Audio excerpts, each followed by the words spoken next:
வணக்கம். நீங்க தினமும் வேலை செய்யற விதம், அது உங்களோட முழு திறனையும் வெளிக்கொண்டு வருதான்னு என்னைக்காவது யோசிச்சிருக்கீங்களா? ம் நல்ல கேள்வி.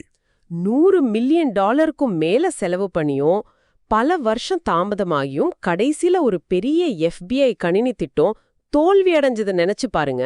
ஆமா, கேள்விப்பட்டிருக்கேன். இந்த மாதிரி பாரம்பரிய முறைகள் ஏன் அடிக்கடி சொதப்புது? ஆனா பாருங்க, உங்க வேலைய இரட்டிப்பு வேகத்திலயும் பாதி நேரத்திலயும் செய்ய ஒரு வழி இருக்குன்னு இந்த ஆதாரங்கள் சொல்லுது. அது எப்படி முடியும்? ம் அதுக்கு பேர் தான் ஸ்க்ரம். இது டெக்னாலஜி உலகத்துல ஆரம்பிச்சு இப்போ கல்வி, அரசாங்கம், ஏன் வறுமை ஒழிப்புன்னு பல இடங்களுக்கு பரவிடுச்சு. ஓ, அப்படியா? ஆமா, இது வெறும் ஸ்டெப் பை ஸ்டெப் செயல்முறை இல்ல. இது ஜப்பானிய உற்பத்தி முறைகள், அப்புறம் போர் விமானிகளோட யுக்திகள், இதுல இருந்தெல்லாம் உருவான ஒரு நெகிழ்வான மனிதர்களை முக்கியமா பார்க்குற ஒரு அணுகுமுறை. இன்னைக்கு நாம கிடைச்சிருக்க தகவல்களை வச்சு இந்த ஸ்க்ரம் எப்படி வேலை செய்யுதுன்னு கொஞ்சம் ஆழமா பார்க்கலாம். சரி, முதல்ல அந்த FBI கதையை எடுத்துக்கலாமே. அந்த வாட்டர்ஃபால் மாதிரி பாரம்பரிய முறையில ஆரம்பத்திலே எல்லாத்தையும் பிளான் பண்ணிடுவாங்க இல்லையா? ஆமா, பெரிய அட்டவணைகள், வரைபடங்கள் எல்லாம் போட்டு. ஆனா அந்த சென்டினல் திட்டத்துல ஆரம்பத்துல $170 மில்லியன், அப்புறம் இன்னும் $405 மில்லியன் செலவு பண்ணியும் பல வருஷம் கழிச்சு திட்டம் ஃபெயிலியர். ஏன்? அந்த காகித திட்டங்கள் எல்லாம் நிஜ உலக பிரச்சனைய சந்திக்கும் போது சரிப்பட்டு வரல. சரியா சொன்னீங்க. ஆனா அதே திட்டத்தை FBI ஸ்க்ரம் பயன்படுத்தி ரொம்ப குறைந்த ஆட்கள், அதாவது ஒரு 50 பேரை வச்சு மிச்சம் இருந்து கொஞ்சம் பட்ஜெட்ல வெறும் 18 மாசத்துல வெற்றிகரமா முடிச்சாங்க. நிஜமாவா? அதே திட்டத்தையா? எப்படி? ஆமா, ஏன்னா ஸ்க்ரம் மாற்றங்களை ஒரு எதிரியா பார்க்கல, அது ஒரு நண்பனா பாக்குது. இது ஸ்பிரிண்ட்ஸ் சொல்ற சின்ன சின்ன கால சுழற்சிகள்ல வேலை செய்யுது. 1 வாரம் முதல் 4 வாரம் வரைக்கும் இருக்கலாம். ஓ, ஒவ்வொரு சுழற்சி முடிவுலையும் உண்மையிலேயே பயன்படுத்தக்கூடிய ஏதோ ஒன்னு உருவாக்குறாங்க. சரி, அந்த ஸ்பிரிண்ட்டுகளுக்குள்ள என்ன நடக்கும்? தினமும் ஒரு 15 நிமிஷம் அந்த ஸ்டாண்ட் அப் மீட்டிங் இருக்குமே, அதுல என்ன பேசுவாங்க? ஆமா, அந்த 15 நிமிஷம் ரொம்ப முக்கியம். எல்லாரும் நின்னுட்டே பேசுவாங்க. 3 விஷயம்தான். ஸ்பிரிண்ட் இலக்க நோக்கி நேத்து என்ன செஞ்சேன், இன்னைக்கு என்ன செய்ய போறேன், என் வழியில ஏதாவது தடங்கள் இருக்கலாம். ஓ, இது பிரச்சனைகளை அப்பப்போவே கண்டுபிடிச்சு டீமா சேர்ந்து சரி பண்ண உதவுது. இங்க எதுவும் மறைக்க முடியாது, வெளிப்படை தன்மை தான் முக்கியம். சரி சரி. ஸ்பிரிண்ட் முடிஞ்சதும் என்ன செய்வாங்க? வெறும் ரிப்போர்ட் மாதிரி கொடுப்பாங்களா? இல்ல, அதுதான் முக்கியமான வித்தியாசம். ஸ்பிரிண்ட் முடிவுல ஸ்பிரிண்ட் டெமோ நடக்கும். அதுல அந்த டீம் அவங்க உருவாக்குன உண்மையிலே வேலை செய்கிற அந்த பொருளையோ மின்பொருளையோ காட்டுவாங்க. வெறும் பவர் பாயிண்ட் இல்ல. ஓஹோ. அதுக்கப்புறம் ஸ்பிரிண்ட் ரெட்ரோஸ்பெக்டிவ்னு ஒரு மீட்டிங். அதுல இந்த ஸ்பிரிண்ட்ல எது நல்லா போச்சு, எதை இன்னும் பெட்டரா செய்யலாம்னு பேசுவாங்க. இது டெமிங்கோட அந்த PDCS சைக்கிள் மாதிரி, அதாவது பிளான், டூ, செக், ஆக்ட், தொடர்ந்து முன்னேறிட்டே இருக்கிறது. இதுல சில விஷயங்கள் நாம பொதுவா நினைக்கிற மாதிரி இல்லையே. உதாரணத்துக்கு மல்டி டாஸ்கிங். ஒரே நேரத்துல பல வேலை செஞ்சா வேகம் கூடும் தானே நினைக்கிறோம். ஆனா இங்க வேற மாதிரி சொல்றாங்களே.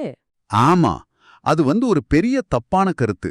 ஆய்வுகள் என்ன சொல்லுதுன்னா, நீங்க ஒரே நேரத்துல 2 வேலை செஞ்சீங்கன்னா ஒவ்வொரு வேலைக்கும் 40% நேரம் தான் போகுதாம். மிச்சம் 20% நேரம் ஒரு வேலையிலிருந்து இன்னொரு வேலைக்கு மாறுறதுலயே வீணாகுதாம். அந்த கான்டெக்ட் ஸ்விட்சிங் காஸ்ட்னு சொல்லுவாங்களே அது. அப்படியா? 20% வீணா? அது 2 வேலைக்கு. 5 வேலை செஞ்சா நம்ப முடியுமா? 75% நேரம் வீணாகுதாம். அதனால ஸ்க்ரம் ஒரு நேரத்துல ஒரு விஷயத்துல கவனம் செலுத்த சொல்லுது. 75%? நம்பவே முடியலையே. அதே மாதிரி 80% மதிப்பு 20% அம்சங்கள்ல தான் இருக்குங்கிறதும் கொஞ்சம் ஆச்சரியமா இருக்கு. அது எப்படி ஸ்க்ரம் பயன்படுத்துது? அந்த முக்கியமான 20% கண்டுபிடிக்கிறது கஷ்டமா இருக்காதா? கண்டிப்பா, அந்த 20% கண்டுபிடிக்கிறதா முக்கியமான சவால். அதுவும் ஸ்க்ரம்மோட ஒரு பகுதி தான். ஆனா யோசிச்சு பாருங்க, நீங்க யூஸ் பண்ற போன்லயோ கம்ப்யூட்டர்லயோ இருக்கிற எல்லா வசதியும் தினமும் பயன்படுத்துறீங்களா? இல்லையே. இல்லதானே. ஸ்க்ரம் வாடிக்கையாளருக்கு அதிக மதிப்பு தர அந்த 20% அம்சங்களை முதல்ல கண்டுபிடிச்சு அதை முதல்ல உருவாக்க உதவுது. இதனால தேவையில்லாத வேலை குறையுது, மதிப்பு சீக்கிரமா கிடைக்குது. அணிகள் பத்தியும் பேசணும்.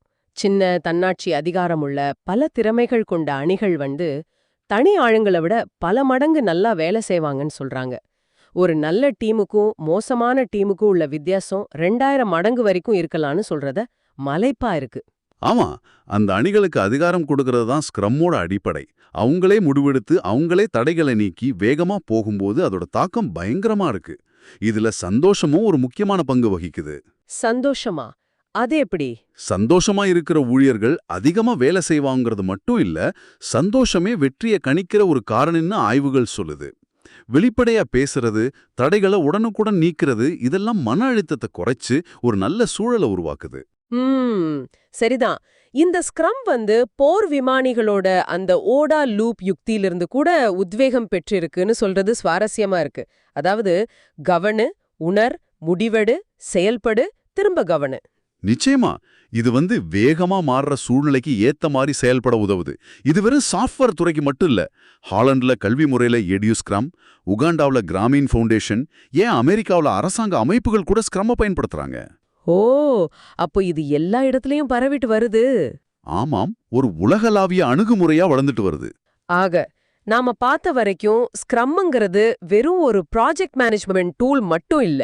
இது மாற்றத்தை ஏத்துக்கிற, மனிதர்களை நம்புற, வெளிப்படைத்தன்மை, தொடர்ச்சியான முன்னேற்றம் இதையெல்லாம் அடிப்படையா கொண்ட ஒரு தத்துவம் மாதிரி தெரியுது. சரியா சொன்னீங்க. இது அணிகளுக்கு சக்தி கொடுத்து வீணாகிறத குறைச்சு உண்மையான மதிப்பை சீக்கிரமா உருவாக்க உதவுது. ஆதாரங்கள் சொல்ற மாதிரி வேலைய 2 மடங்கு வேகத்துல பாதி நேரத்துல செய்ய வைக்கிற சக்தி இதுக்கு இருக்கு. சரி, இப்போ உங்களுக்கான ஒரு கேள்வி. FBI மாதிரி பெரிய அமைப்புகளோட பிரச்சனைகளை தீர்க்கவும், கல்வியை மாத்தவும், ஏன் வறுமையை குறைக்கவும் கூட ஸ்க்ரம் உதவ முடியும்னா, உங்க அன்றாட வேலையிலயோ வாழ்க்கையிலயோ நீங்க மாத்தணும்னு நினைக்கிற எந்த சிக்கலான அமைப்புக்கு அல்லது செயல்முறைக்கு இந்த ஸ்க்ரம் கொள்கைகள் உதவக்கூடும்னு நினைக்கிறீங்க? கொஞ்சம் யோசிச்சு பாருங்க.